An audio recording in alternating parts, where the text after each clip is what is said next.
होर्मुज जलडमरू मध्य में बढ़ते तनाव के बीच ईरान ने अपनी स्थिति स्पष्ट करते हुए इसे केवल अपने मित्र देशों के लिए खुला रखने का निर्णय लिया है। ईरान के विदेश मंत्री अब्बास अरागची ने घोषणा की है कि भारत, चीन, रूस, इराक और पाकिस्तान जैसे देशों के जहाज़ों को इस मार्ग से गुजरने में कोई बाधा नहीं आएगी। भारत के लिए ये एक कूटनीतिक जीत और बड़ी राहत है, क्योंकि उसकी ऊर्जा ज़रूरतों का एक बड़ा हिस्सा इसी रास्ते से आता है। अब भारतीय टैंकरों को ईरानी सुरक्षा नियमों का पालन करते हुए और पूर्व अनुमति लेकर सुरक्षित मार्ग दिया जा रहा है, जिससे देश में ईंधन की आपूर्ति सुनिश्चित की जा रही है। ईरान के इस नए रुख ने वैश्विक राजनीति में एक नया ध्रुवीकरण पैदा कर दिया है। होर्मुज का ये मार्ग दुनिया के कुल तेल और गैस व्यापार के लगभग 20% हिस्से को नियंत्रित करता है। ईरान के डिफेंस काउंसिल द्वारा जारी किए गए नए नियमों के अनुसार अब किसी भी ऐसे जहाज को जो ईरान का विरोधी नहीं है, इस क्षेत्र से गुजरने से पहले ईरानी अधिकारियों से औपचारिक अनुमति लेनी होगी।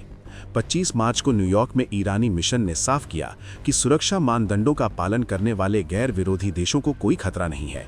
भारत के संदर्भ में ईरान के साथ ऐतिहासिक और व्यापारिक रिश्तों ने यहां ढाल का काम किया है। जहां एक ओर पश्चिमी देशों और उनके सहयोगियों के लिए ये मार्ग बंद है, वहीं भारतीय जहाज़ों को एक विशेष सुरक्षा प्रोटोकॉल के तहत रास्ता मिल रहा है। भारत के लिए ये स्थिति बेहद संवेदनशील है, क्योंकि भारत अपनी तेल ज़रूरतों के लिए खाड़ी देशों पर निर्भर है। भारतीय विदेश मंत्रालय और नौसेना स्थिति पर करीब से नज़र बनाए हुए हैं, ताकि सप्लाई लाइन में कोई तकनीकी या सुरक्षा संबंधी अड़चन न आए। ईरान ने साफ कर दिया है कि जो देश उसके खिलाफ किसी सैन्य कार्रवाई में शामिल नहीं है, उन्हें डरने की जरूरत नहीं है। भारत की तटस्थ नीति और ईरान के साथ उसके चाबहार पोर्ट जैसे रणनीतिक संबंधों ने इस संकट के समय में भारत को सुरक्षित रखने में मदद की है। संयुक्त राष्ट्र के महासचिव एंटोनियो गुटेरेस ने स्थिति पर गहरी चिंता जताई है।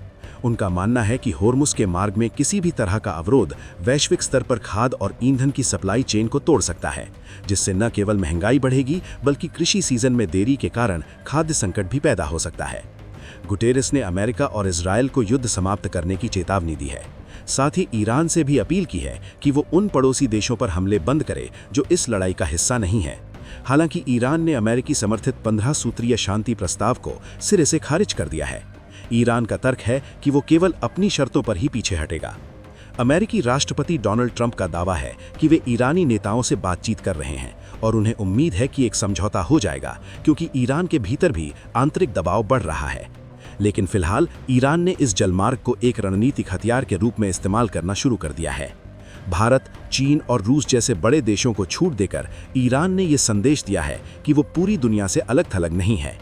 भारत अपनी खेप लाने के लिए इसी फ्रेंडशिप कार्ड का इस्तेमाल कर रहा है, जिससे घरेलू बाजार में ईंधन के संकट को टाला जा सके। ईरान की ओर से मिली यह अनुमति वैश्विक राजनीति में भारत के बढ़ते प्रभाव और उसकी संतुलनकारी विदेश नीति का ही परिणाम है। Subscribe to One India and never miss an update. Download the One India app now.